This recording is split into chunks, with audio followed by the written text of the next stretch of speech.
मलून वसीम रिजवी का है।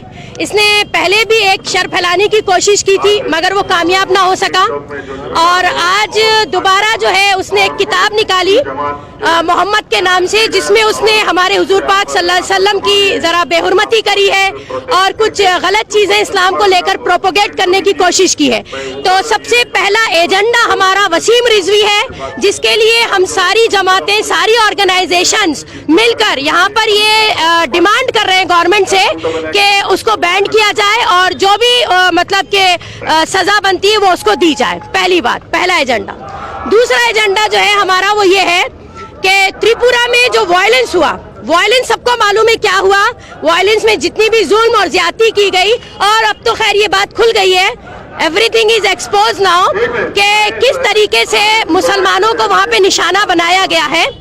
तो हमारी दूसरी डिमांड गवर्नमेंट से ये है कि यूएपीए का जो गलत इस्तेमाल हो रहा है, जो एक लीगल कानून बनाया गया है जिसे लीगल तरीके से एग्जीक्यूट होना चाहिए, उसका इल्लीगल और मिसयूज हो रहा है। कई ऐसे लोग हैं, कई ऐसे जर्नलिस्ट हैं और कई ऐसे हमारी एसडीपीआई पार्टी के ऐसे लोग हैं जो ग्राउंड लेवल पर रिपोर्टिंग करने पहुंचे थे और उनके ऊपर यूएपीए का एक जैसे कहते हैं कि इल्जाम लगाकर उनको बिहाइंड द बार्स डाल दिया गया है।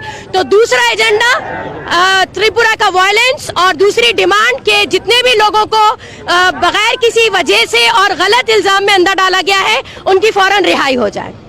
ये तो दो बहुत अहम मुद्दे और बहुत अहम एजेंडे हैं जिनकी डिमांड लेकर आज पूरे गुलबर्गा की ऑर्गेनाइजेशंस यहाँ जमा हुई हैं। मैं मुबारकबाद देना चाहूँगी सारी ऑर्गेनाइजेशंस को और इंशाअल्लाह अगर हम आगे भी इसी तरह काम करते रहे तो बहुत कामयाब रहेंगे। आज गुलबर्गा शहर में मुस्लिम चौक पर आज हम लोग एक एहतजाज कर रहे हैं। ये यहाँ पर एहतजाज करने का मकसद ये है जो त्रिपुरा में हो रहे हैं वायलेंस, उसको रोकने के लिए। और दूसरी बात, जो वसीम रिजवी नामी दरिंदा जो नामर्द है, हमेशा से मुसलमान के खिलाफ अपनी गंदी जबान से बोलते रहता है, क्योंकि वो बोलेंगे ना, क्योंकि एक इंटरव्यू में बड़ी शान से कहता है बट्टू लगाकर कि मैं मुसलमान, मुझे कहने पे अपने आप को गलत गाली फील होती है। तो पहले तो मैं मुस्लिम के घर में तेरी परवरिश हुई है, मुस्लिम के घर में तो बड़ा हुआ है, तो आज तक मुस्लिम के घर में तेरे को प्रॉब्लम हो रही है अपने आप को मुसलमान कहने, और तू ऐसा है जो हमारे मुसलमान के दुश्मन है, उसका गुलाम है, उसका दल्ला है, उसके तलवे चाटने वाला है।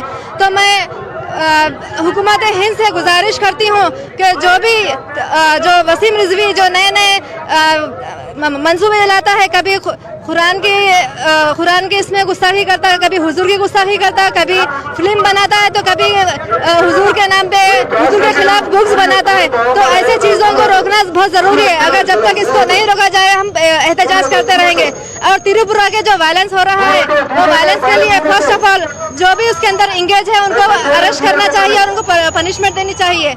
और त्रिपुरा में जो भी वायलेंस होने के बाद जो भी यूएपीए एक्ट अननेसेसरी लगा रहे हैं उसको रोकना चाहिए। अभी देखिए कंगना रनौत जो एक देशद्रोही की बात करती है, बोलती है 2014 के बाद हमारा हिंदुस्तान आज़ाद हुआ है, तो उसके ऊपर क्यों नहीं कहा जाता है? क्योंकि वो बेवड़ी है, उसको कुछ भी नहीं मालूम है। तो वैसे लोगों के ऊपर भी आप एक्शन लेना चाहिए। जब हम हमारे इंसाफ के लिए, हमारे मुसलमान के लिए हम आवाज़ उठाते हैं तो हमें यूएपीए एक्ट का एक्ट लगाते हैं। इसका बहुत बड़ा मिसयूज़ हो रहा है हमारे हिंदुस्तान में। तो मैं लास्ट में हुकूमत हिंद से अदबन गुजारिश करती हूँ कि आप जल्द से जल्द इन पर एक्शन लें।